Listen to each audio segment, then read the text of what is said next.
que Canadá es el país, el segundo país en extensión más grande del mundo y tiene unas metas muy claras de inmigrantes. Específicamente, si traemos esas metas que Canadá tiene a nuestros tiempos, sabemos que del año 2021 en el que estamos al año 2023 proyecta conseguir cerca de 1.200.000 nuevos inmigrantes. Vuelvo y repito, ya vamos a hablar más en detalle de los mejores caminos para conseguir la inmigración. Perfecto.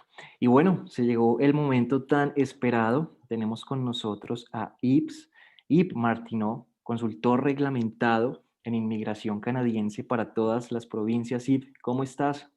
Bien, Alejandro, ¿cómo estás tú? Bien, pues un poco triste, Yves, por todo lo que está pasando en mi país, en Colombia. Seguramente estarás enterado, pero bueno, se trata de ayudar también a todas las personas que acá se encuentran a que puedan realizar su proyecto en Canadá de la mejor manera posible. ¿Y en qué De ciudad acuerdo. estás? Yo soy en Montreal. Estás en Montreal y desde allí ayudas a los estudiantes. Bueno, y muchas gracias por abrirnos este espacio en tu agenda. Sabemos que tienes una agenda súper ocupada, pero a la voz de ayudar acá estás presente a todas las personas que se encuentran conectadas y a todas las que van a ver la grabación de esta sesión que estamos generando. Bueno, y yo quisiera empezar con una pregunta y es, ¿qué se espera de la inmigración, como se llama el webinar, en Canadá desde el año 2021? ¿Qué tenemos en ese punto? Correcto, pues de manera general, la inmigración permanente es más accesible que nunca desde la COVID-19. Digo eso con muchísima reserva, muchísimo respeto con todo lo que ha traído la COVID, pero en términos de inmigración canadiense, la COVID ha abierto caminos hacia la residencia permanente nunca pensados antes. O sea, que diría que personas que ya tienen un pie en Canadá como estudiante, eventualmente como trabajadores, tienen más facilidad, más apertura para poder obtener la residencia permanente. Entonces, Eso la es dificultad importante. consiste en... Ajá. Eso es importante ir porque muchas personas, pues digamos que buscan muchos caminos y sabemos que los hay, tú lo sabes más que nadie, pero eso que tú mencionas de tener ya un pie en Canadá te da una ventaja gigante. Cuéntanos un poquito más cómo es eso, por estar en Canadá, qué beneficio podría tener. Pues, por ejemplo, mañana a las 12, hora del este de Canadá, va a abrirse un programa de inmigración de política pública para personas que se hayan graduado de un diploma elegible, en general un diploma de 2 años, y que tienen un trabajo, cualquier trabajo, con Wow. tal que tengan un nivel de inglés intermedio bajo. Intermedio bajo. Correcto, un nivel Wow. intermedio bajo con un título de 2 años, un diploma en un college o una universidad de 2 años o más, o en el caso de Quebec, un DEP, un diploma de estudios profesionales, bueno, técnicos de 1800 horas, seguido de, perdón, seguido de una oferta de empleo en cualquier sector profesional, da acceso a la residencia permanente. También, pensando en el permiso de trabajo post-diploma, normalmente pues uno tiene su permiso de trabajo post-diploma por la duración de los estudios, o si no estudia un diploma de 2 años o más, el permiso de trabajo post-diploma será de 3 años. Pues a principios del 2021, el gobierno de Canadá extendió o permitió extender los permisos de trabajo post-diploma por 18 meses en casos en los cuales uno tendrá su permiso que expirará dentro de unos tantos meses. Entonces son medidas Eso está totalmente increíble. excepcionales que han facilitado, dentro de todas las dificultades que han habido, ha facilitado el acceso a la inmigración permanente. Excelente. Y ya que lo mencionas y que ya sabemos también, como nos comentas, que la vía de los estudios resulta ser, en términos generales, una de las más sencillas y más concretas, ¿qué tengo que hacer yo como persona latinoamericana para poner a caminar mi proyecto? Grosso modo, ¿qué tengo que demostrar o cómo puedo ponerlo en marcha? Correcto, entonces para obtener un permiso de estudios, bueno, hay los trámites que son de tener una carta de admisión y depositar la solicitud, pero los criterios de la Embajada de Canadá son esencialmente tres cosas. Tener dos cosas. Tener la capacidad financiera para pagar la Financiera. matrícula y la manutención para uno y a sus acompañantes, o sea, pareja e hijos se aplica. Y luego demostrar que uno va a salir de Canadá a alternar la estadía. Y es una paradoja porque, Eso te quería preguntar. Cuéntanos. correcto, entonces la inmigración es favorecida, o el acceso a la inmigración permanente es favorecida para personas que están temporalmente en Canadá. Pero un estatus temporal requiere demostrar que uno saldrá de Canadá al terminar su estadía. Entonces, así o más loco uno pensaría, pero Ujú. es así. Entonces, y esta dualidad de intención, de hecho, está codificada en el artículo 22.2 de la Ley de Inmigración, que habla de la doble intención. Entonces, una intención de hacerse residente permanente no impide que uno obtenga una residencia temporal, siempre y cuando demuestra que saldrá de Canadá al terminar la estadía. Ok, ok. Entonces, en resumen, lo que entiendo con base en lo que me dices es que yo debo demostrarle a Canadá cuando me presento al proceso de visa, al permiso de estudios, que lo que voy a hacer es mejorar mi perfil académico y profesional en Canadá y que ese, digamos que ese conocimiento que voy a adquirir me va a permitir ser más competitivo en el mercado laboral en mi país. En Pero mi ojo, país, exactamente. ya cuando estoy en Canadá, si se me dan las oportunidades, que acá entre nos es lo que todos buscamos, pues ya podría valerme de las muchísimas herramientas que Canadá ha dispuesto, ¿correcto? No podré resumirlo mejor. Perfecto, perfecto. Ahora, bueno, una pregunta que me han hecho muchísimo y ya empezaron a hacérmela por interno. ¿Cómo está el contexto COVID ahorita para viajar a Canadá? ¿Qué facilidades ha dado el gobierno para que yo pueda llegar como estudiante internacional? Ok, entonces pues hay todo el tema de la cuarentena. En general, los estudios se siguen haciendo en línea. Un pequeño paréntesis, estoy tosiendo, no tengo COVID, tengo un resfrío y me disculpo por Ah, la bueno, tos no, quédate que estoy tranquilo. teniendo. Pero sí, entonces hay que hacer la cuarentena una vez que uno llega. Toda persona que llega también debe quedarse en un hotel designado, entonces eso implica un costo adicional. Y Ujú. hay restricciones pues de movilidad. Y entonces hay ciertos cursos que son presenciales, más que nada cursos en oficios que requieren pues el elemento práctico presencial, si pienso en un curso de cocina, de mecánica automotriz u otro, y hay pues siempre las medidas de seguridad, de salubridad, perdón. Y de hecho, uno no puede obtener el permiso de estudios con cualquier institución, uno debe pedir el permiso de estudios con una institución designada, pero también que tenga un plan de salubridad que viene listado pues en la página oficial del Ministerio de Inmigración de Canadá.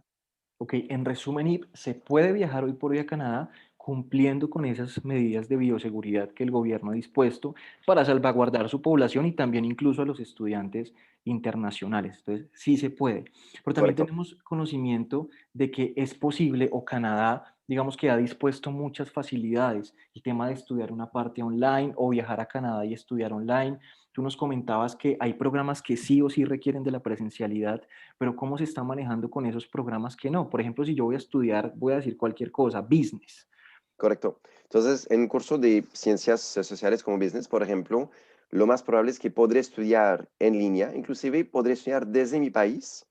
Por el momento, la norma es que uno deberá viajar a Canadá a más tardar el 31 de diciembre del 2021, pero Ok, eso no está fijo en cemento, pues esta fecha, no hace tanto tiempo atrás, estaba establecida hasta el mes de abril de 2021, ya se extendió hasta diciembre de 2021, y también, entonces, para, eh, si doy un paso atrás, si uno contempla obtener la residencia permanente, es necesario, en el 99% de los casos, poder trabajar después de la graduación. Y para ok, ser elegible a un permiso de trabajo postdiploma, uno debe primero haber solicitado el permiso de estudios para comenzar sus clases. Eventualmente, si hay un rechazo del permiso de estudios, pues obviamente uno no podrá seguir adelante con el permiso de trabajo postdiploma, pero en esta actualidad es posible comenzar los cursos en línea desde su país y con lo que tenemos al día de hoy, habrá que viajar eventualmente en el año 2021. ok. Entiendo en resumen que Canadá ha dado varias facilidades para los estudiantes, el tema de poder viajar y estudiar en un modelo de alternancia u online si el programa no requiere presencialidad, o incluso iniciar mi programa online desde mi país, siempre y cuando ya haya aplicado al permiso de estudios. Si el permiso de estudios digamos que conseguido, podré viajar a Canadá hasta diciembre de 2021, pero es una fecha que podría moverse. Y si la visa, pues digamos que es negada, ahí tendría la posibilidad, digamos que de aplicar a las políticas de ayuda de cada una de las universidades. Entonces, ¿es esto correcto, cierto? Correcto, sí. Perfecto, Yves. Perfecto. Bueno, ¿y cómo está el tema, por ejemplo, si yo viajo con mi familia? Yo, por ejemplo, viajo con mi esposa, mis dos hijos. Correcto. Entonces, la pareja acompañante puede trabajar tiempo completo a condición que como estudiante estudie en una institución pública o privada autorizada por la provincia en otorgar diplomas. Entonces, Perfecto. para no romperse la cabeza con eso, cuando uno va en la página oficial de las instituciones de enseñanza designadas, hay que escoger una institución que sea aprobada, elegible para un permiso de trabajo postdiploma. Si la institución es elegible para un permiso de trabajo postdiploma, entonces significa que mi pareja también podrá trabajar tiempo completo. Los hijos pueden estudiar sin costo mientras sean menores de edad y estudien la primaria o la secundaria, el high school. Ok. Ya si los hijos van a terminar, emprender los estudios de nivel postsecundario, post-secondary, en aquel caso habrá que también pagar la matrícula internacional, pero si son menores de edad, los hijos estudian sin costo. Eso era lo que te quería preguntar. Hay muchas familias que tienen ya hijos mayores de edad, pero sabemos que están cobijados, si no estoy mal, hasta los 21 o 22 años. ¿Tú me corriges? ¿Podrían viajar con la familia? ¿Cómo es ese punto? Correcto, siempre pueden viajar con la familia, luego los hijos se consideran dependientes hasta antes de cumplir 22 años. Ok. O sea, mientras tenga un hijo 21 años o menos, es dependiente. Pero el tema será con respecto al costo de los estudios de los hijos. Ok. Y si el hijo cumple, digamos, los 22 años estando en Canadá, viajó con 21 años y cumple los 22 en Canadá, ya tendría que, ¿qué tendría que hacer más bien? Pues el hijo mayor de edad igual deberá prorrogar su permiso de estudios. Ok, En todo caso, cuando viajamos con los hijos, pongo una familia nuclear, entonces papá, mamá con hijos. Entonces, ¿quién de los dos, de los adultos, estudia, pide su permiso de estudios? La pareja acompañante pide su permiso de trabajo abierto y para los hijos de 5 años o más se pide un permiso de estudios. Y luego, estando en Canadá, pues se hará una extensión, una prórroga de los permisos de estudios de los hijos. perfecto. Y súper, súper claro. Muchas gracias por resolvernos las preguntas en ese punto. Ahora tenemos, digamos que lo que hemos llamado pasos a seguir. Tú digamos que nos has dicho que hay un debido proceso, hay una línea de tiempo. ¿Cómo funciona esto? Correcto, pues primero debemos tener una carta de admisión de una institución de enseñanza. Típicamente, las instituciones pedirán alguna prueba de conocimiento de inglés. Esta prueba puede ser a través de un examen de inglés o a través de la pasación, de la completitud de un curso de inglés que sirve como prerequisito, llamado el pathway o la pasarela. Es decir, que para estudiar el diploma, invento, el diploma de cocina, por inventar algo, el programa, la institución de enseñanza me pidiera un examen de inglés, un TOEFL de 85, por inventar una Ok, cifra. Pero si no tengo mi TOEFL 85, podría tomar un curso de inglés con la institución de enseñanza de inglés afiliada con el college que ofrece el curso de cocina y una vez que paso mi curso de inglés ya puedo ingresar. Entonces hay que demostrar conocimiento de inglés o de francés. Y luego, una vez que tengo mi carta de admisión, luego cada institución puede tener algunos criterios diferentes. Si es una maestría o un doctorado, el criterio de admisión será más severo que si es un college. Si voy a ok. estudiar en Quebec, hay otro paso que es el certificado de aceptación de Quebec o el certificado de selección temporal de Quebec, El que CAQ. Ujú. el CAQ, correcto. Y luego se pide el permiso de estudios con la Embajada de Canadá que sirve su país de residencia o de nacionalidad. Y es allí donde debemos demostrar la capacidad financiera y debemos demostrar que saldremos de Canadá a alternar la estadía. Perfecto. Siguiendo la línea de lo que nos comentas, entre más avanzado o más alta es la escala del estudio que voy a realizar, más nivel de idioma me van a pedir. Y puedo resolverlo a través de los programas Pathway en instituciones aliadas con el college o la universidad donde me voy a formar. ¿Es correcto? Es correcto, sí. Perfecto. Hay una pregunta que me hace un estudiante de México, es inherente al CAQ. Para algunos países tenemos entendido que los fondos monetarios, el dinero, la solvencia, se demuestra únicamente para solicitar el permiso de estudios. Pero, ¿para el CAQ también hay que mostrarlos o cómo está funcionando eso? En general, no. En general, para el CAQ, en Latinoamérica no se requiere demostrar fondos, eh, pero luego para México no hace falta. Para algunos países, confieso no acordarme de memoria, em, pero de manera general, para el primer CAQ, o sea, no hablo de una prórroga de CAQ una vez que uno está en Canadá, para el Sino el primer primero. CAQ se requiere la carta de admisión, pasaporte, foto, Creación del y perfil. creas el perfil, completar los formularios, y es básicamente todo. Será en general con Perfecto. la Embajada de Canadá que uno demostrará los fondos. Entonces, dependiendo de determinados países, sí habría que mostrar los fondos para el CAQ, pero para algunos otros no. Perfecto. Y bueno, el tema de los fondos. Mucha gente me pregunta, bueno, Alejandro, somos una familia de tantas personas, etcétera. eh, También sabemos que Quebec pide una solvencia diferente. ¿Cuál es esa diferencia radical entre Quebec respecto a las demás provincias? Correcto, no es enorme. En todo Canadá, menos Quebec, la solvencia económica de base de la manutención Ujú. para una persona sola es de $10,000 canadienses por año. Para una segunda persona hay que añadir 4,000 y para cada otro miembro de la familia son 3,000 más. Ujú. Entonces, por ejemplo, si tenemos una pareja con 2 hijos, el dinero por demostrar para la manutención será de $20,000 canadienses por año.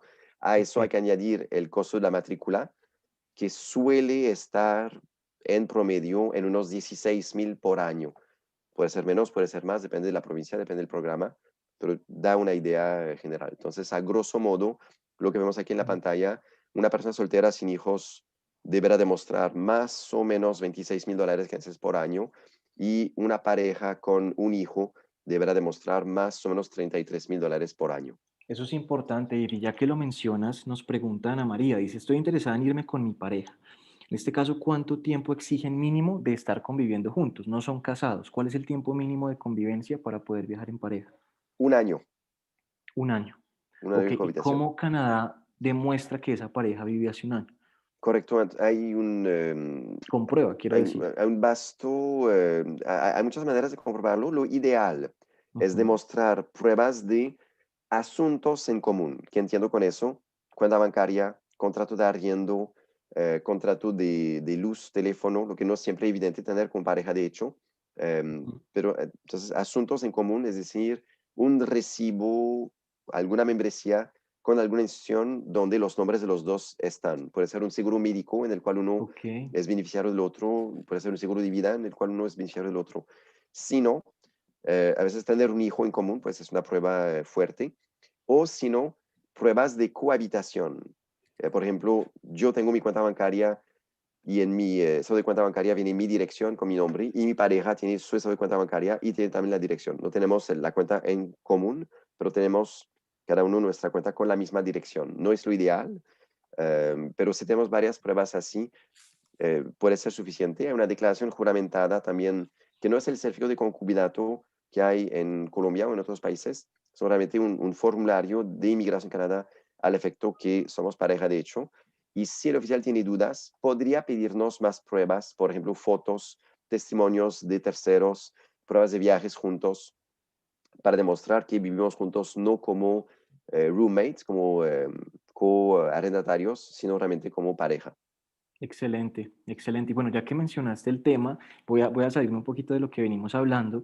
Me han preguntado bastante en estos días, sobre todo esas parejas, si al momento de mostrar la solvencia económica es indiferente que esté en la cuenta de uno de los dos o tiene que estar en las cuentas de ambos. ¿Cómo funciona ese punto? Es indiferente, inclusive para la capacidad financiera de estudios, podría ser un tercero, podría ser mis papás, podría ser Wow. un ser querido quien nos apoyará. Es recomendable que el ser querido también demuestre de dónde vienen sus fondos, es decir, que tenga una prueba de empleo y o prueba de actividad comercial si tiene un negocio propio, y una carta demostrando la filiación. Por ejemplo, si es mi papá o mi mamá, pues tendré mi acta de nacimiento y un documento de identidad de mi papá o de mi mamá para mostrar que es mi papá o mi mamá. Y es bueno que la persona en cuestión escriba una carta firmada de notario.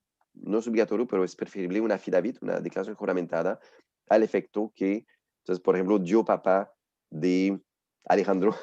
Entonces, dispongo de X cantidad de dinero y de esta cantidad que dispongo, apoyaré a mi hijo con $20,000, por decir algo. Entiendo. O Entonces puede ser mostrar ese también a mi lazo de, yerno o ok, nuera. mostrar ese lazo de consanguinidad, que no es un aparecido que me va a patrocinar, sino que es mi familiar. Entiendo. Correcto, pero podría ser una amistad. Claro, si es Ok, una amistad, deberé dar un poco más de explicación o alguna prueba del lazo.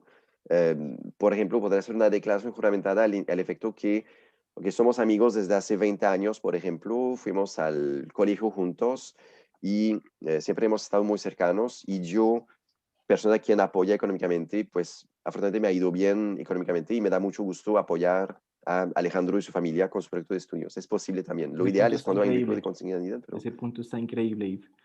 Y para eso, pues las personas, como sabemos, te pueden contactar porque bajo tu expertise los podrás ayudar. Ya vamos a hablar de cómo pueden hacerlo.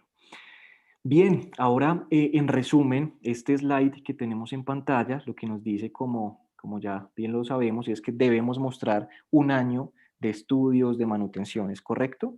correcto. Sin embargo, Sin embargo, ese era el que quería escuchar, ese sin embargo. correcto. Entonces, hay que demostrar el capital, o sea, el dinero en la cuenta bancaria, en el CDT o en los CDTs o en las cuentas bancarias, al menos por el primer año, lo que veíamos 26, 33, 36,000. Pero luego, si voy a estudiar un segundo año, debo demostrar que es probable que tendré dinero para mi segundo año. Y también el artículo 220 del Reglamento de Inmigración de Canadá dice que uno debe demostrar solvencia económica sin trabajar en Canadá. Ok, Entonces, el estudiante puede trabajar hasta 20 horas a la semana, a menos que esté estudiando idiomas, y la pareja, como hemos visto, puede trabajar tiempo completo. Pero no podemos decir, o tenemos un riesgo de rechazo si dijimos, no tenemos el dinero para el segundo año, pero dado que trabajaremos en Canadá, tendremos el dinero. Eso podría causar un rechazo. ok. Entonces, para demostrar la probabilidad de financiamiento para futuros años, puedo tener a mis papás, por ejemplo, que demuestran que tienen un ingreso estable que seguirá pues para mi segundo año de estudios, por yo tener una propiedad o propiedades alquiladas que generaran un ingreso, por tener alguna actividad en línea que podré seguir haciendo desde Canadá para tener un ingreso de fuente no canadiense para sostener mis gastos del segundo año. Perfecto. Y ya que hablas de los papás, bueno, ¿hasta qué edad está bien visto por el gobierno canadiense que yo me apoye en ellos? No hay límite de edad. Uno puede tener 40, 50 años y aún así depender de terceros. De hecho, una enorme mayoría de estudiantes en Canadá dependen de terceros. Es costoso estudiar en Canadá, no hay otra manera de decirlo. Estudiar en Canadá es a menudo el ahorro de muchos años para muchísimas personas. Entonces, en la mayoría de los casos, uno contará con el apoyo de terceros para estudiar en Estamos de Canadá, acuerdo sin con importar la eso. edad. No es fácil, es un reto, digamos que un reto grande, pero es el mejor camino para lograr la residencia, correcto. Perfecto. Ahora, bueno, digamos que se habla mucho también del historial de viajes. Mucha gente me pregunta, Alejandro, estoy ya en un proceso de visa, pero no he salido de mi país. ¿Tengo que sacar la visa de Estados Unidos o me voy por el mundo a viajar antes de presentarme? ¿Cómo se maneja bajo tu expertise este punto? Correcto. Es siempre difícil. Si vemos el reglamento 216.1b del reglamento de inmigración, el reglamento nos habla a futuro. Dice, the officer must be satisfied that the foreign national will leave Canada. O sea, saldrá de Canadá. Ok, ¿Cómo compruebo el futuro? O sea, no tengo bola de cristal ni nada. Entonces, el oficial tiene el mandato por ley de evaluar la situación de uno y hacer una predicción para decir qué tan probable, entonces en la preponderancia, en el balance de probabilidades, qué tan probable es que uno va a salir de Canadá. Y varios factores toman en cuenta. Y es muy difícil predecir con total certeza si el oficial estará satisfecho con lo que uno presenta y uno podría no tener todos los criterios que veremos ahora y aún así tener una aceptación y uno podría tener muchos factores muy sólidos y tener un rechazo. Entonces hay siempre como un poco una parte de suerte en eso, o sea, cómo pensar el oficial que me va a tocar. Pero de manera general lo que queremos es que en la balanza haya un máximo de pisitas, de piedritas en la balanza de la aceptación. Si hablamos del historial de viajes, lo que quiere saber el oficial es si tuve la tentación de hacer mal uso de mi visa cuando he viajado. Y es por eso que el viaje a Estados Unidos es el que más impacto tiene. Si viajo, y lo digo con todo el cariño, pero si, por ejemplo, soy colombiano y viajo a Panamá, la tentación de quedarme en Panamá no es tan alta, o sea, sí ganar en dólares, pero no hay una ventaja económica sustancial a quedarme irregularmente en Panamá. Pero no puedo decir lo mismo si voy a Estados Unidos. Si voy a Estados Unidos y me quedo irregularmente, ahí tendré una ventaja económica potencial o probable. Pero si he viajado a Estados Unidos e hice buen uso de mi visa, viajé una semana, 2 semanas, hice mi turismo, fui a Disney World y luego regreso, ya eso es un elemento, es una piedrita positiva en la balanza. Ok, También de la situación de la estabilidad laboral, socioeconómica. La idea es que si estoy en una situación más vulnerable o precaria a nivel económico, por ejemplo, si perdí mi empleo o si mi salario no es tan bueno, luego no tengo tantas razones para regresar a mi país. Mientras que si tengo un trabajo estable desde 1 o 2 años o más y mi nivel salarial es más alto, pues tengo más estabilidad, por ende, por estadística, por predicción, el oficial determina que soy más propenso a regresar a mi país. También la misma estabilidad de mi país, si vengo de Noruega, no tendré que esforzarme tanto como si vengo de muchos otros países de Latinoamérica. Um, y lazos materiales, tengo un bien raíz, una casa, un apartamento, una finca, eso ayuda también. excelente. Voy a romper el hielo con este comentario, Yves. Acá en Latinoamérica tenemos un dicho y es el que muestra el hambre no come. Entonces, entiendo que se trata de hacerle ver a Canadá que yo estoy muy bien en mi país, que tengo un buen ingreso, ojalá tengo propiedades, ojalá mostrar que he salido de mi país, digamos que a un país de primer mundo, ¿sí? Y que Canadá va a ser un país de paso, pero ya sabemos lo que habíamos mencionado al principio, que si se me dan las cosas, podría valerme de todas esas herramientas que me brinda el gobierno para aplicar a la residencia. Y también entiendo de lo que me has dicho, que no es determinante que no haya salido de mi país, pero sí es, como tú lo mencionas, una piedrita más en esa balanza para que se vaya llenando la bolsa en mi favor para la consecución de la visa, así como los demás factores, ¿correcto? Correcto. Y el elemento, diría, determinante es la coherencia del proyecto de estudios. Es decir, qué tan lógico es que vaya a estudiar lo que va a estudiar. Qué tan lógico pensando en mi historial profesional y académico, pensando en la situación en la cual estoy hoy en día y pensando en el potencial de mejora de mi situación profesional y económica una vez que regrese a mi país. Wow. Sabemos perfectamente que el 99.9% de la gente que estudia en Canadá es con la idea, con la intención de quedarse. Pero con la Embajada de Canadá, primero hay que demostrar que saldremos de Canadá. Es el criterio. Y de hecho tú trabajaste en la embajada con el gobierno canadiense, ¿correcto?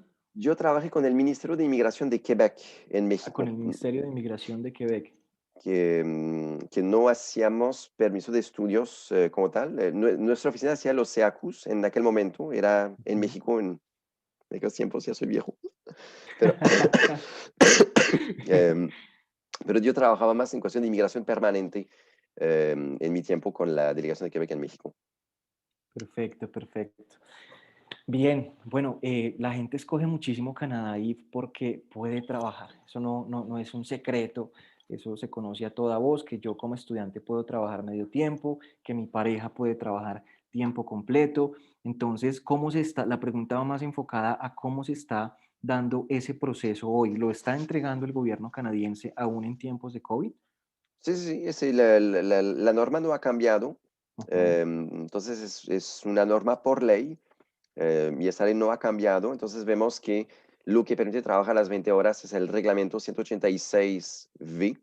El reglamento 186 son todas las situaciones en las cuales uno puede trabajar sin permiso de trabajo. Si trabajo en el campus y hay el permiso para mi pareja, como hemos visto. Eso no cambia con la COVID. Perfecto, perfecto. Y bueno, ahora uno de los temas más sonados, trabajar después de los estudios. Sabemos también que si yo finalizo mi programa de estudios, tengo hasta 6 meses y me corriges para aplicar al Postgraduation Work Permit. ¿Y qué me puedo quedar haciendo en esos 6 meses? ¿O cómo lo estipula el gobierno canadiense? Ok, excelente pregunta.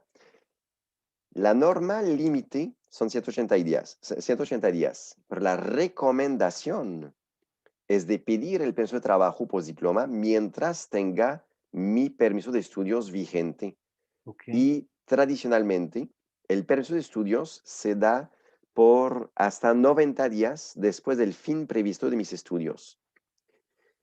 ¿Qué pasa? O sea, ¿por qué recomendamos pedir el permiso de trabajo postdiploma mientras tenga el permiso de estudios vigente? Es que bajo esta situación, si pido mi permiso de estudios, perdón, si pido mi permiso de trabajo postdiploma mientras estoy con mi permiso de estudios válido, podré comenzar a trabajar desde que solicito el permiso de trabajo postdiploma. No tendré que esperar la respuesta del oficial. wow, Pero si pierdo mi estatus, entonces si estoy al día 95, por ejemplo, ya mi permiso de estudios expiró, deberé restablecer mi estatus. Es decir, estoy sin estatus y quiero volver a tener un estatus. Y durante todo ese tiempo de espera hasta que venga la respuesta de la solicitud de restablecimiento, se dice en inglés el restoration of status, o en francés el rétablissement de statut. ok. Entonces, durante ese tiempo no podré trabajar. Y esperar 1, 2, 3 meses sin poder trabajar, como bien dices, ¿qué hago durante ese tiempo? Es largo el tiempo. Por eso recomendamos pedir el permiso de trabajo postdiploma mientras tenga el permiso de estudios válido todavía. Oh, excelente. Y bueno, hay una pregunta que me surgió y casualmente veo que también nos la están haciendo por el chat y es, bueno, y si por ejemplo yo estoy en Canadá y decido venir de vacaciones a mi país, ¿es bien visto o es mal visto por el gobierno canadiense? Ahora, salvo las restricciones de viajes con la COVID, no hay ningún problema con eso. Unas condiciones, mientras estoy estudiante, bajo el reglamento 220.1, debo hacer los estudios mi actividad principal. Entonces, mis vacaciones de mi país deben ser eso, vacaciones. No puedo, ¿cómo decir?, romper el hilo de mis estudios. Pero no hay problema. De hecho, cuando uno pide su permiso de estudios la primera vez y que Ujú. me aceptan, entonces la Embajada de Canadá me dará una visa de entradas múltiples. Claro, si soy de un país que requiere visas, si por ejemplo tengo nacional mexicana, no necesitaré visa, pero en general se da una visa de entradas múltiples por la duración del permiso de estudios. Una pequeña nota aquí. El permiso de estudios no es un documento para viajar a Canadá. El documento para viajar es la visa estampiada en el pasaporte. El Ok, permiso de estudios es para hacer una actividad, que es de estudiar en Canadá. Y ok, la visa es para viajo viajar. con la visa impresa en el pasaporte y con esa visa estando en Canadá puedo estudiar a través del Study Permit, que es el permiso de estudio. Exactamente. Y a su vez mi pareja, mi cónyuge puede trabajar con el Work Permit. Correcto.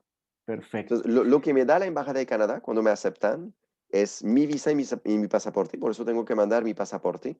Y luego me lo devuelven con una carta, o en general es un PDF, que imprimo y que presentar en el aeropuerto. Y es en el aeropuerto que se imprimirá mi permiso de estudios y el permiso de trabajo de mi pareja y permiso de estudios de mis hijos. En el aeropuerto. Ok, En el aeropuerto. excelente ese O en la dato. frontera si viajo por Estados Unidos. Ujú. O la frontera.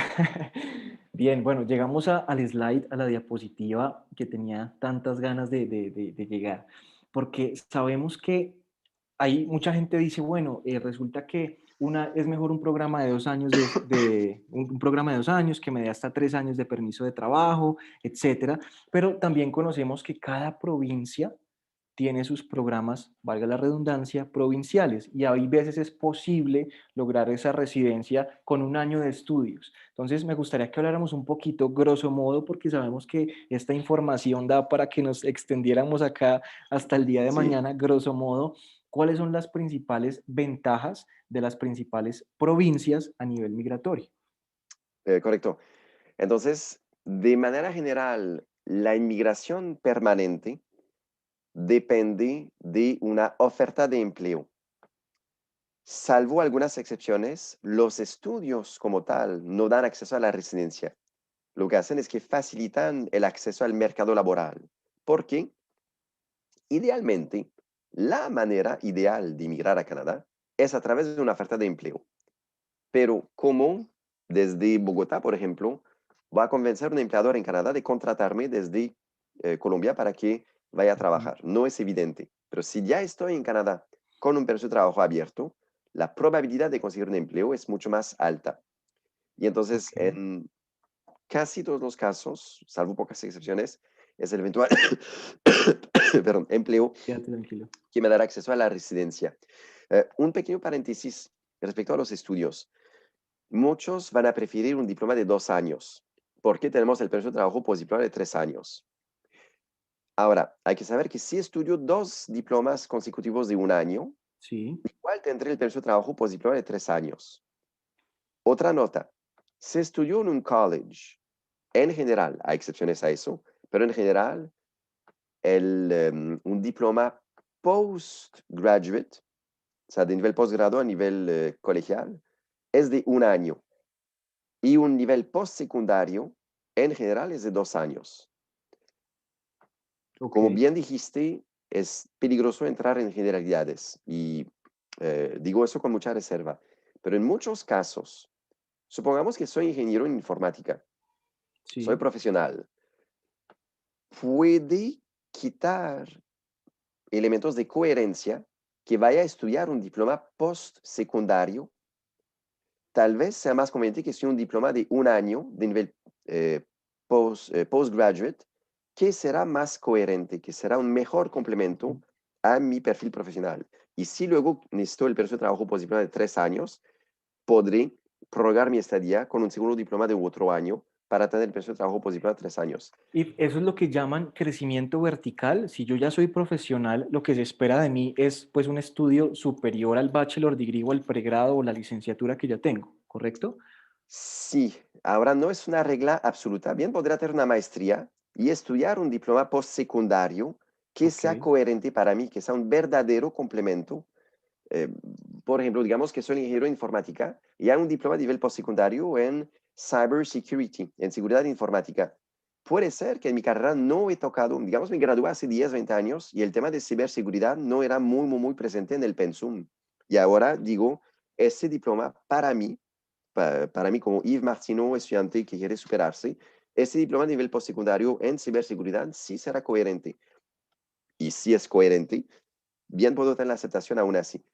Pero es cierto que de manera general, un ejercicio que invito siempre a hacer es imaginarse por un momento que no nos interesa Canadá, que realmente quiero estudiar para superarme en mi país.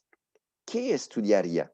Entonces, si tomo el ejemplo de Colombia, si soy profesional ingeniero, ¿realmente estudiaría un curso en el SENA, por ejemplo? Tal vez sí, tal vez no. Tal vez estaría más propenso en querer estudiar una especialización, una maestría, o podría ser que un curso de nivel técnico me sea conveniente, pero ese ejercicio hay que hacerlo con la mayor autenticidad posible, imaginándose que efectivamente regresaríamos a Colombia con ese diploma, o a México, o a Salvador, o Chile, o nuestro país de nacionalidad. wow, qué buen ejercicio. Me voy a quedar con esa dinámica para las consultorías que vamos a hacer con los estudiantes. Aprovecho para recordarles a las personas, pues me han escrito bastantes que se quedaron por fuera de la plataforma. Saben que la plataforma nos permite un máximo número de ingresos que ya pues fue sobrepasado. Vamos a tener una grabación y a todas las personas que nos ven van a recibir de nuestra parte una consultoría virtual personalizada en todo lo inherente a los temas académicos para que encontremos de la mano de la información que IB nos ha compartido el mejor camino, la mejor vía. Bueno, IB, una pregunta que tenemos con muchos estudiantes, hablo en nombre de ellos, y es, sabemos que Quebec, por ejemplo, cambió su sistema de migratorio a través de estudios en el 2020, ¿sí? Sí. ¿Es probable que siga cambiando, que se siga actualizando o llegó para quedarse aquí? Trabajo en inmigración desde el año 2002. No me gusta decirlo así. Pero ya lo dijiste. Y el número de veces que han habido cambios reglamentarios de Quebec en ese tiempo rebasa 10. No, tendría que sentarme con una hoja para hacer recordarlos, pero es más de 10. Entonces, la probabilidad estadística de que haya otro cambio, diría que es alta. En los últimos 3 años han habido que 4 cambios reglamentarios, si no estoy mal. Y recientemente el primer ministro de Quebec estuvo muy criticado porque demostró que su conocimiento del mundo de la inmigración es muy limitado. Yo le invitaría a tomar una consulta con nosotros. Al webinar, invitémoslo. Y entonces hay indicadores de que tal vez van a volver a abrirse, sobre todo en un contexto, si hablamos de Quebec, en un contexto en el cual ahora una persona que habla francés podrá calificarse, por ejemplo, bajo la política pública que mencioné, de si un diploma de 2 años, tengo una oferta de empleo, estoy trabajando, perdón, y sí, eso, tengo un diploma de 2 años, tengo un trabajo. Si tengo un nivel de francés intermedio bajo, no estoy sujeto a los cupos. Es decir, entonces que hay una enorme ventaja en saber francés.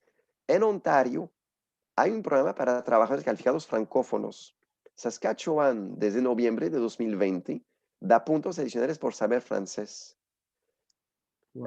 Varias comunidades rurales, como Sudbury, por ejemplo, son bilingües y favorecen el conocimiento del francés. Entonces, la persona que estuvo en Quebec, que estudió francés o que estudió en francés o que estudió en inglés, pero aprendió francés y que ve que luego se le cierran puertas de inmigración,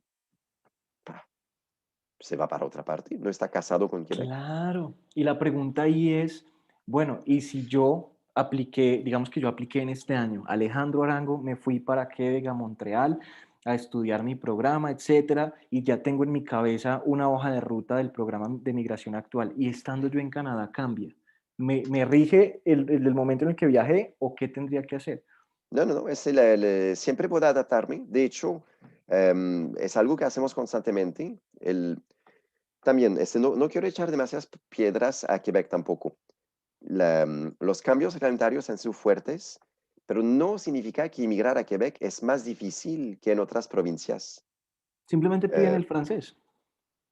Piden el francés, ahora es más tiempo. Si hablamos del programa de experiencia quebequense, antes del mes de julio de 2020, estudiar un diploma elegible, su doctorado, maestría, pregrado, licenciatura o un diploma colegial o un diploma técnico de 1800 horas, así nomás con francés, perdón, con francés oral B2, daba acceso a la residencia. Ahora hay que trabajar un año después de la graduación o un año y medio si estudia un diploma técnico de 1800 horas. O la pareja acompañante podía ser él o la sostenente principal después de haber trabajado un año en cualquier nivel de empleo. Ahora se requieren 2 años de experiencia laboral en un empleo de nivel técnico, profesional o Ujú, directivo. Entonces es más difícil de lo que era, ujú. pero no significa que es más difícil que en otras provincias. Y también algo interesante en Quebec es la opción de ARIMA, que dice que si tengo una oferta de empleo permanente y validada, tendré puntos adicionales bajo el programa regular de trabajos calificados. Además, entonces tendré una prioridad para recibir una invitación. De hecho, quiero hacer un paréntesis que aplica para casi todos los programas de migración y los que no lo tienen todavía lo tendrán pronto. La inmigración funciona con sistemas de declaración de interés. Es decir, que hay normas reglamentarias de base, Sí. pero luego cumplir con estas normas reglamentarias ya no basta. A menudo me dicen, pero yo me califico, ¿por qué? Ujú. ¿Por qué no puedo enviar mi solicitud? Yo me califico, vi los reglamentos, tengo los 60 puntos de Saskatchewan, tengo los 59 puntos de Quebec, tengo los 67 puntos del Programa Federal de Trabajos Calificados. ¿Por qué no me califico? Entonces, sí, se califica por reglamento, pero también debe recibir una invitación a depositar una solicitud. Entonces, los pasos a seguir es, primero, cumplo con los criterios de base, presento un perfil donde hago mi declaración de interés, y luego, si mi perfil se destaca frente a los demás candidatos y candidatas, recibir una invitación a depositar una solicitud. Y es tras esta invitación a depositar una solicitud que puedo depositar la solicitud y ser evaluado. Excelente. Como yo lo veo, Yves, pues si nos remontamos al pasado, migrar a Canadá hace unos años era mucho más sencillo. Ahorita sigue siendo sencillo, pero Canadá nos pone la vara más alta porque quiere a los mejores. Correcto. Y si lo proyectamos al futuro, pues seguramente siga poniendo la vara más alta. ¿A qué quiero llegar? A que estarás de acuerdo conmigo en que el momento es ahora. No es 100% fácil que llegue a Canadá y ya me quedé, pero si no lo hago ahora y lo dilato en el tiempo, probablemente el reto sea mayor. Es ¿Correcto? cierto, es muy Perfecto. cierto. Perfecto. Y bueno, hablamos de mi querido Quebec. De hecho, me estoy motivando acá entre nos, te cuento. Me está gustando irme a Montreal, tengo que revisarlo, vamos a ver qué pasa. Pero hablemos también, bueno, ya mencionaste las ventajas de tener el francés para aplicar incluso a otras provincias angloparlantes, ¿sí? Porque pues sabemos que en Canadá, por excelencia, pues se hablan los dos idiomas. Una pregunta que me han hecho mucho es en British Columbia, el tema de la edad por el programa provincial de migración, ¿es vital para lograr la residencia o la edad no importa? A contrario, British Columbia es la única provincia donde la edad no tiene ninguna incidencia, ninguna. Wow. Puede tener 80 años o 20 años, da igual. Lo que cuenta para British Columbia, a menos, o sea, la excepción a lo que va a decir es si uno estudia una maestría o un doctorado elegible, lo que cuenta es la oferta de empleo y el nivel salarial de, del empleo en cuestión y otros Ujú, factores como la experiencia laboral que, que tengo en relación con la ujú. oferta de empleo. Sabes, la oferta de empleo es un sector de mayor demanda para la provincia, pero mi salario tiene una alta incidencia. Entonces, la tabla de puntos de British Columbia, si tengo un salario de $100,000 al año o más, tendré 50 puntos por el factor salario. Si tengo un salario de 50,000 al año, salario bruto canadiense, tendré 19 puntos. Ok. Entonces, eso es un elemento entre varios, pero lo que más cuenta es el salario O sea, de mi oferta ideal, de llegar empleo. a British, no importa la edad, es que te vaya bien a nivel económico, porque te da más. Correcto. Excelente. Y bueno, hablemos un poco de Manitoba. Mucha gente me ha preguntado, Manitoba, Manitoba, sabemos que está creciendo. ¿Cómo funciona a grandes rasgos el programa provincial o los programas provinciales de Manitoba? Correcto. Entonces, hay mm, tres grandes ramas. La clásica, que existe desde mucho tiempo, Ujú, es que haya trabajado 6 meses en cualquier nivel de empleo y que el empleador me ofrezca continuar el empleo de manera permanente. Eso es ideal para parejas. Digamos, uno de los dos estudia un diploma de un año, la pareja acompañante tiene su permiso de trabajo de un año. La pareja consigue un empleo, trabaja 6 meses, le ofrecen continuar el empleo de manera permanente y con eso, bueno, hay otros criterios, pero en grandes líneas, con eso podemos pedir la residencia permanente. Si no, para el estudiante que se graduó de un diploma de al menos un año y que consigue un empleo en un sector de alta demanda para la provincia ujú. y tiene un nivel de inglés intermedio alto, también podrá calificarse a la residencia permanente. Entonces diría que son los, los dos principales programas de inmigración. También para estudiantes de maestría o doctorado Ok. que tienen una pasantía, se llaman MITAX, en un sector de innovación o incubadora de empresas. Entonces, Ujú. solamente con completar la maestría y hacer mi internship, mi pasantía, podré acceder a la residencia. Pero regla general es eso, es o bien trabajo 6 meses, tengo una oferta de empleo permanente para continuar el empleo, o después de mi graduación consigo un empleo en un sector de mayor demanda en Manitoba y con eso tengo acceso a la residencia. Hay también la entrada express de Manitoba, que dice que aún antes de haberme graduado, si tengo al menos 6 meses de experiencia laboral en Canadá o fuera de Canadá, en un sector de mayor demanda, y que cumplo con los criterios de base para crear un perfil federal de entrada express, y que tengo una amistad cercana en Manitoba, podría calificarme bajo el programa provincial Entrada Express de Manitoba. Entonces, si uno, Increíble. ahora con la COVID es más difícil tal vez hacer amistades, pero si uno es Pero bueno, está mínimamente Zoom o está... simpático, correcto, entonces si se da a querer suficientemente y tiene una amistad cercana, una amistad sincera y que tiene un nivel de inglés suficiente, o sea, número de puntos por estudios, experiencia laboral, etcétera, bien podrá calificarse de esta manera también. Así que ya lo saben los que están interesados en Manitoba, hacer amigos, ¿no? Eh, y otra pregunta, y todo el mundo lo sabe, es que una de las provincias de moda es New Brunswick, pero la gente dice, bueno, yo tengo ya más de 40 años, ¿será que me voy a New Brunswick o me voy a las ciudades del programa rural? ¿Qué les podemos decir a estas personas? Siempre depende del caso. Si hablo de New Brunswick, entonces New Brunswick tiene dos ramas dentro de la entrada express. Y aquí voy a dar un paso atrás para explicar la entrada express. La entrada express es un sistema, no un programa, es un sistema de gestión de solicitudes de inmigración federal, del gobierno federal de Canadá, es decir, para todo Canadá menos Quebec. Para ingresar a este sistema, debo cumplir con los criterios de base de un programa de inmigración. Hay 3 programas de inmigración. Ok, Uno menos común son los oficios calificados, o sea, más que nada para plomeros, mecánicos, electricistas. Si no, tenemos el trabajador calificado, que logra al menos 67 puntos en la tabla de puntos del Programa Federal de Trabajos Calificados. O ok, tenemos el programa de experiencia canadiense, es decir, haber trabajado un año en un empleo de nivel técnico, profesional o de dirección y un cierto nivel de idioma. Una vez que cumplo con uno de esos 3 programas, puedo crear mi perfil de entrada express. ok, Y en ese sistema de entrada express tendré puntos por edad, por estudios, por experiencia laboral, etc. Y un puntaje competitivo es habitualmente alrededor de 400, 450, 480 puntos. ok, En el marco del sistema de entrada express, provincias menos Quebec pueden tener sus propios criterios y tomar candidatos dentro de la base de datos de entrada express.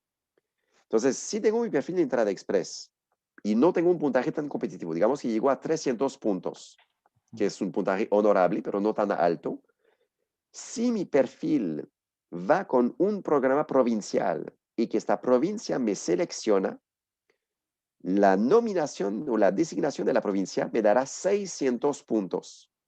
Entonces, cualquier puntaje que tenga más 600 puntos me garantiza una invitación a depositar una solicitud federal porque sabemos que un puntaje bueno es en ujú, los 400 y pico. ok, Entonces, si hablo de New Brunswick, si tengo un perfil de entrada express y que o bien estoy trabajando en New Brunswick o que estoy inscrito en un programa de estudios de un año o más y estoy a 3 meses o menos de completar mis estudios, podría recibir una invitación de New Brunswick.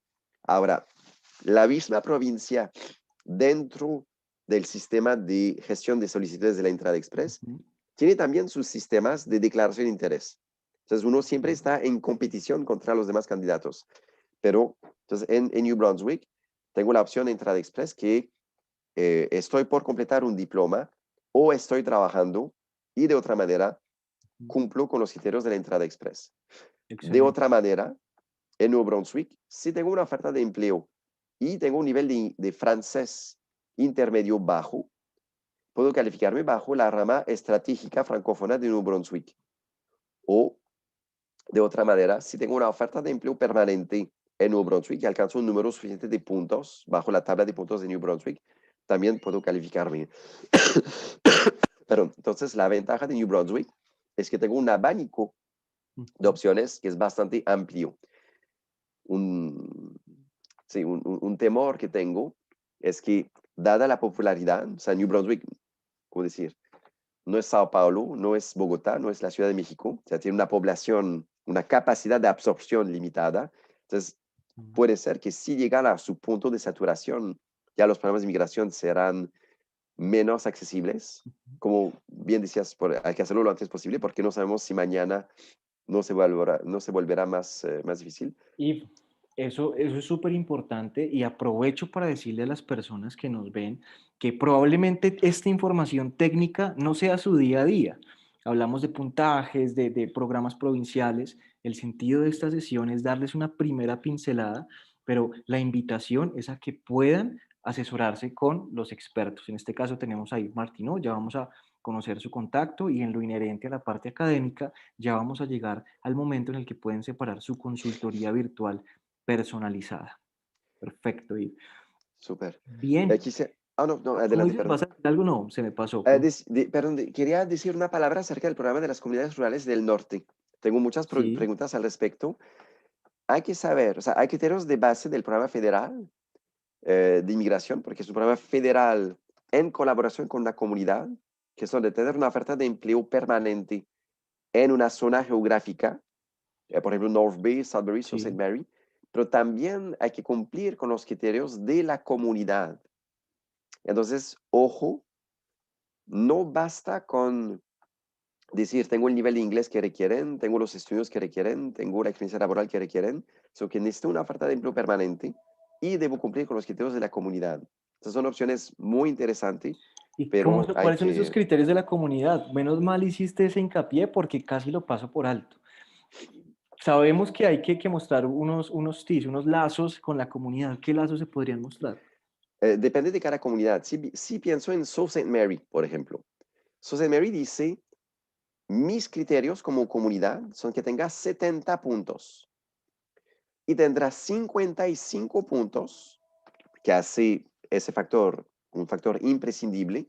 Tendrá 55 puntos si tiene una oferta de empleo en un sector laboral prioritario para mi comunidad, que va a ser de informática, de ciertos sectores de servicios, de administración. Hay un abanico bastante amplio, pero si tengo una oferta de empleo permanente en un sector que no es considerado de mayor demanda para Sault Ste. Mary, ni modo, deber buscar otra opción de inmigración. Lo mismo para North Bay, lo mismo para Sudbury.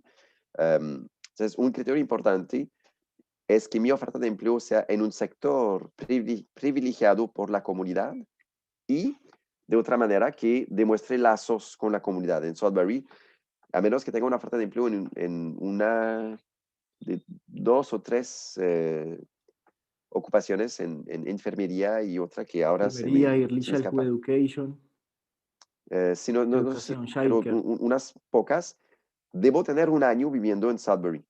Entonces, debo tener lazos con la comunidad, como dices, residir un año. O sea, por ejemplo, lo que se quiere evitar es que la persona venida de Toronto, por ejemplo, venga a Sudbury, pase un par de días, aplica la residencia y tan pronto tenga su residencia, se va a ir de Sudbury. O sea, lo que quiere es atraer a personas que van a establecerse y contribuir de manera Entonces, o permanente a la trabajo en comunidad. esos oficios demandados por la comunidad o me quedo un año. ¿Entiendo? Correcto.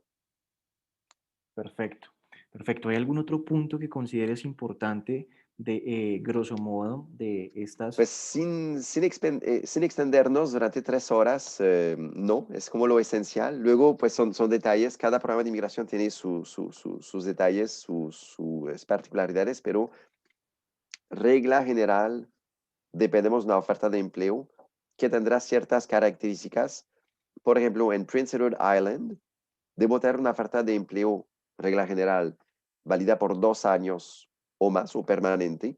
Debo tener no más de 59 años. Ujú. em, por ejemplo, si soy estudiante graduado, si tengo un permiso de trabajo postdiploma y que tengo una oferta de empleo en Prince Edward Island, pero vengo de otra provincia, debo haber trabajado 9 meses en Prince Edward Island para obtener la residencia. Entonces, hay particularidades así de cada provincia, pero a grosso modo es el eventual empleo que conseguiré que me dará acceso a la residencia. Y en contraposición también tenemos Ontario, ¿no? Que sigue siendo ese paraíso laboral, pues por las oportunidades que genera al ser una de las provincias más ricas del país. Grosso modo, de Ontario, ¿qué podemos decir a hoy, 2021? Correcto. Entonces, Ontario implementó hace muy poco un sistema que anunció desde el año pasado, desde septiembre del año pasado, si no estoy mal, que Ontario tiene su sistema de declaración de interés. Antes con Ontario, pues había cupos, 1,100 cupos en el año, 1,500 cupos en el año, y los cupos abrían como un cerrar y abrir de ojos, y había que apurarse para enviar la solicitud. Ahora, hay un sistema de puntos de declaración de interés y uno Sí. debe entonces destacarse frente a los demás. Um, Se dan puntos con Ontario, no me lo sé de memoria, voy a verificar rápidamente. Um, Se dan puntos por Ontario por el nivel de estudios, por también mi nivel salarial. Decía que Colombia Británica es la única que da puntos por el nivel salarial. Ontario dice, si he ganado $40,000 o más al año, tendré tantos puntos. Si gané menos de 40,000, pues no tendré puntos. Entonces, el salario, la categoría de empleo, otros factores como estar fuera de Toronto o dentro de Toronto dará más o menos puntos. Entonces hay una intención de la provincia de atraer a candidatos a la inmigración fuera del Greater Toronto Area, de la región metropolitana de Toronto. Entonces son de los factores principales que tiene Ontario. Y en su programa ¿cómo decir? Dios mío, declaración de interés. Entonces, la edad no es un factor. Ok. En ese aspecto diría que se parece, tiene varios elementos en común con Columbia Británica. En British Columbia. Yo sí quiero decir algo ya para redondear este punto. Como sabemos, la idea es que a fin de cuentas siempre dicen que es mejor buscar a los mejores. Pero sí quiero decir algo y es que mucha gente desde sus países, y es algo que me he encontrado como consultor educativo, quiere saber de plano cuál es el programa por el cual van a migrar. Yo les digo, es muy difícil porque tú tienes que, ya estando en Canadá, evaluar cómo se te van presentando las cosas con la Sí, consecución de la job offer, la carta laboral, qué tipo de trabajo es, y sobre ese panorama, digamos que también asesorarse por expertos y poder, digamos que saber cuál es el programa migratorio, valga la redundancia, que más le conviene para aplicar a su residencia. sí. Fíjate, además, si hoy me preparo para estudiar en Canadá, el momento en el cual tendré mi permiso de trabajo postdiploma y seré elegible a la residencia permanente será tal vez en 1, 2 o 3 años de ahora. Y en ese tiempo pueden cambiar muchas cosas. Entonces, una recomendación general, que depende mucho de la situación, es preferible escoger un programa de estudios que sea coherente, regresando al tema de la consecución del permiso de estudios, así sea una zona donde tal vez no haya programa de inmigración a la vista que sea favorecido, pero que luego, estando en Canadá, ya conociendo el mercado laboral, conociendo la cultura, ya podré volver a explorar las opciones de inmigración. Es algo tan cambiante, tan inestable, que es muy complicado hacer planes de aquí a 2 años, a 3 años. En resumen, lo importante es estar en Canadá ya estudiando algo que me guste y que me complemente a nivel académico y profesional. Ya en Canadá veo qué es lo que más me conviene para aplicar a la residencia. Correcto. Perfecto, Yves. Bueno, Yves, yo quiero agradecerte por esa información tan valiosa. Sabemos que primero nos abriste un espacio en tu agenda y ya te vamos a hacer muchas preguntas que ya me están acá atacando por el chat. Ya vamos a empezar la sesión de preguntas ya para concluir este espacio. Y pues ya me reuniré contigo. Vamos a hablar de cómo funcionaría ese paso a paso con Hi Bonjour. Entonces, como les comentaba, en principio, lo primero es ayudarlos a través de la planificación. La planificación busca encontrar las mejores alternativas dependiendo del perfil. Vamos a identificar, como lo decía Yves también, si es importante digamos que el match, el encaje en lo inherente al tema del idioma para el estudio superior que quieres realizar. Vamos a ayudarte también con todo lo correspondiente a la parte de tu college o universidad y en la parte de visa, como nos estamos pudiendo dar cuenta en este webinar, los vamos a colocar en contacto con cualquiera de los consultores reglamentados por el gobierno canadiense para tal fin. Acá quiero hacer un hincapié, no cualquiera te puede ayudar con tu visa, es muy común en las agencias, pasa mucho en las agencias de Colombia, en las agencias de Brasil, también he sabido en algunas de Ecuador, que hay personas que te dicen, yo te hago tu visa, etcétera, pero esto es ilegal para el gobierno canadiense. Después de todo, como lo digo, siempre es ideal asesorarse por los mejores y hacer las cosas de forma muy transparente, porque en esa misma medida, pues va a ser recíproco con mi proyecto, porque sabemos que esto más allá de un proyecto académico, hay veces se vuelve un proyecto de vida para muchas familias. Y posterior a esto te vamos a ayudar con esa sesión de preembarque u orientación de despedida, donde te vamos a equipar con esos tips para que tu viaje sea todo un éxito, sin mencionar pues lo que va a pasar cuando llegues a Canadá, que es la Welcome Session, una sesión espectacular para armarte de herramientas muy valiosas para que tu proyecto salga tal cual lo has trazado.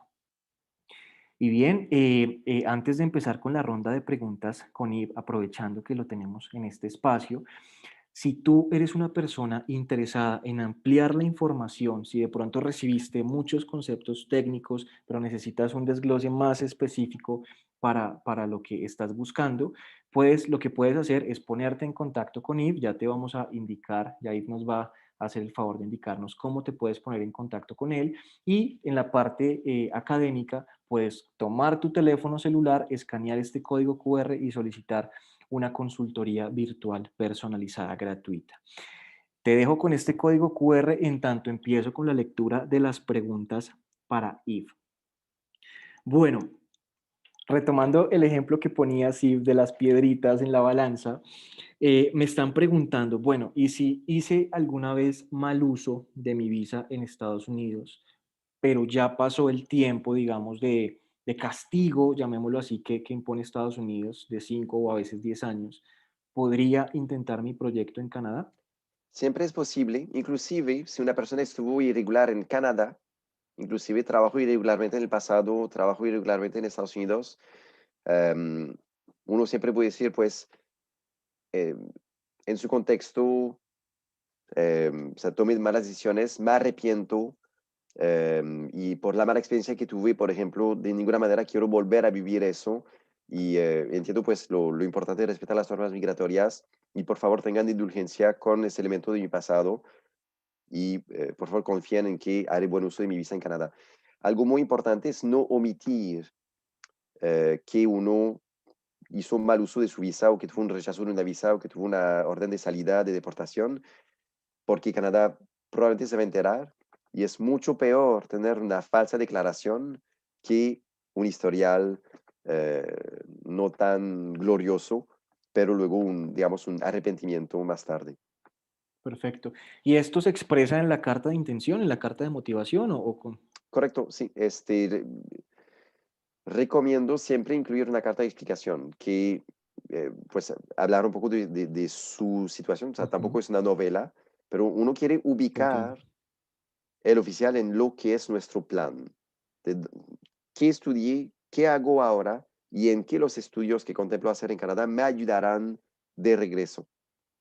A veces Ok, es evidente, si trabajé en el sector financiero, por ejemplo, y estudié un pregrado, una licenciatura en administración de empresas y quiero hacer un MBA, no tendré que hacer una carta de intención súper elaborada, pero aún así es preferible tenerla. excelente, Ip. Ahora nos pregunta Olga, dice, buenas tardes, en caso de acogerme al curso de idioma con el college, imagino que al pathway directamente con el college, igual puedo optar al permiso de trabajo mientras comienzo mi programa de estudio y mi pareja también tendría permiso laboral. Ok, entonces quien estudia idiomas no puede trabajar 20 horas por semana y la pareja podrá trabajar siempre y cuando el instituto donde estudia idiomas es elegible para un permiso de trabajo postdiploma. Ok, Típicamente, si tomó mi curso de inglés en la universidad o en el college ABC, si es un college o una universidad pública, en general mi pareja podrá trabajar, pero si estudió idiomas en un instituto privado, en general la pareja no podrá trabajar. ok, excelente. Otra pregunta que me hacen es, ¿sigue siendo un buen momento para quienes quieren emigrar y están comenzando el plan ahora mismo? ¿Es buen momento para emigrar 2021? Sí, hubiera dicho eso, hubiera dicho lo mismo en el 2020, en el 2018. Em, sí, la vida es ahora. No, es real, Sí. es real. La Eso vida, estando dicho, eso estando sí. dicho, hay veces en las cuales puede valer la pena posponer un poco el proyecto para prepararse mejor. Puede Ujú. ser más interesante esperar hasta tener un mejor nivel de idioma. Puede ser que el programa de estudios que contemplo se da solamente hasta en un año, en 2 años, pero es el programa más coherente. Entonces, a veces vale la pena esperarse, pero dependerá más que nada del proyecto de estudios. Pero de tomar la decisión de querer emprender un proyecto, hoy es un buen momento, si es la intención que tiene. Excelente, Yves. Y bueno, con esta pregunta, pues damos por terminado este espacio tan bonito y a través del cual podemos ya ampliar información sobre todo lo relacionado a la parte migratoria, porque conocemos mucho del contexto académico, pero la parte migratoria es vital. Agradezco, Yves, nuevamente tu tiempo, a Thaís de la Nina, a Zuli Moreira, que hicieron posible este espacio contigo. Sabemos lo apretado de tu agenda, pero gracias porque el sentido de ayuda a todos los estudiantes que nos vieron hoy, a los muchos que nos verán a través de la grabación, pues es algo que vale la pena resaltar. No sin antes, o antes de despedirme, más bien, me gustaría que nos compartieras, por favor, tu contacto, si estás de acuerdo, para que los estudiantes puedan apartar contigo una consultoría. Obviamente, pues sabemos que pues tiene un valor y tú los pondrás al tanto una vez pues te ubiquen por cualquiera de los medios de contacto. ¿Cómo te podemos ubicar? Sí, con todo gusto. Pues lo más fácil es a través de la página web, la voy a poner en el chat, es artim.ca, pongámoslo la abreviación de El Arte de la Inmigración. Ok, Artim.ca viene toda la información para programar, agendar una consulta, hacer el pago. Nuestro convenio para consulta preliminar está ahí presente. Una sección, perdón, de preguntas frecuentes respecto a la consulta. perfecto. Ya tenemos en el chat la página. Y bueno, Yves, concluyo nuevamente agradeciéndote y en palabras tuyas para todas las personas que nos ven, el momento es ahora. Pues muchísimas gracias a todas y todos por haber estado con nosotros. Los felicito por su valentía y determinación en su proyecto de inmigración a Canadá. Es seguramente algo difícil, es un reto muy importante en un proyecto de vida. Sepan que tienen toda mi admiración en su proyecto. Y muchísimas Perfecto. gracias a Bonjour también por darnos ese espacio y por su excelente labor. Gracias a ti, Yves. Cuídate mucho. Dios te bendiga. Que estés muy bien. Amén. Chao, chao, que estén bien. Bye.